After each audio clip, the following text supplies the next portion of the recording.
Agora a gente vai falar sobre fluxo de prospecção. O objetivo principal desse fluxo é conquistar a conexão com seus leads.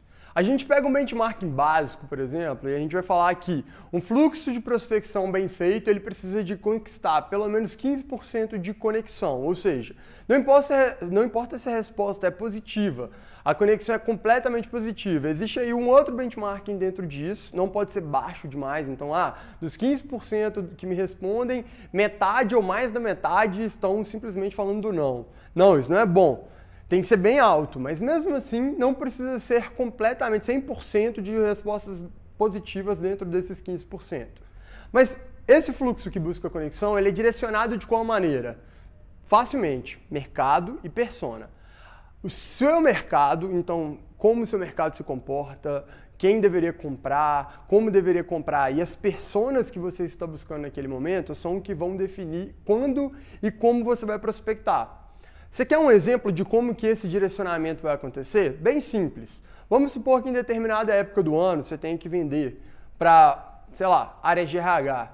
Uma coisa comum que eu descobri em uma experiência passada minha era que a área de RH elas têm um budget muito bem definido e elas não têm muita força ou elas não têm facilidade para conseguir aumentar esse budget exponencialmente ao longo do ano.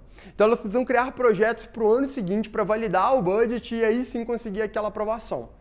É muito difícil você vender para um cara de uma área de RH num ticket alto em maio, abril, por exemplo.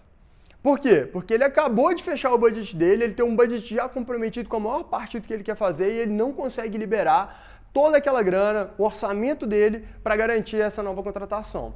Então, você vai prospectar esse cara em fevereiro, março, abril, maio, junho? Não. Você vai começar a falar com esse cara em julho, no mínimo. É a partir disso que você tem que falar com ele. Por quê? Porque você vai educar ele ao longo ali do segundo semestre e garantir que na hora que ele for assinar ali todo o plano de ação dele para o ano seguinte, o planejamento dele para o ano seguinte, você esteja lá dentro. E aí você converte e tem um ciclo de vendas muito grande, mas em compensação, no início do ano, cai todo mundo para dentro do seu pipeline como cliente. Esse é um direcionamento de mercado.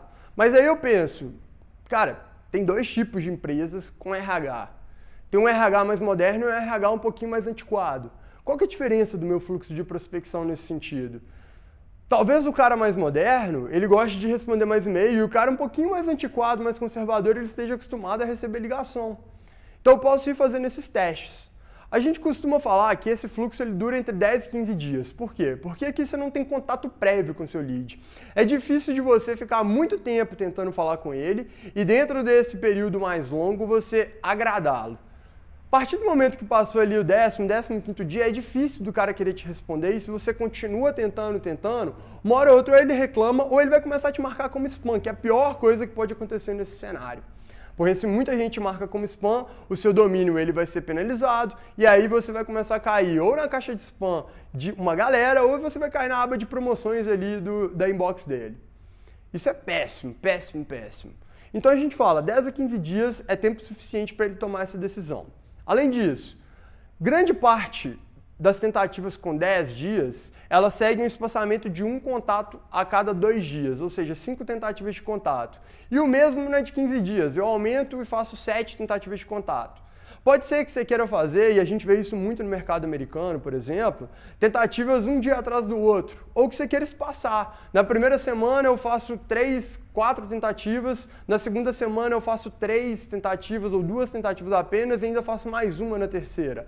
Você pode aumentar um pouco, a gente tenta falar com você para não sair muito ali de entre 5 a 10 touch points nesse momento. Senão você vai acabar incomodando esse cara. 10 touch points eu acho que já está até um pouco além do limite. Eu costumo parar ali nos 8 e não chegar além disso. O 8 é o limite que internamente a gente gosta de trabalhar para esse tipo de fluxo.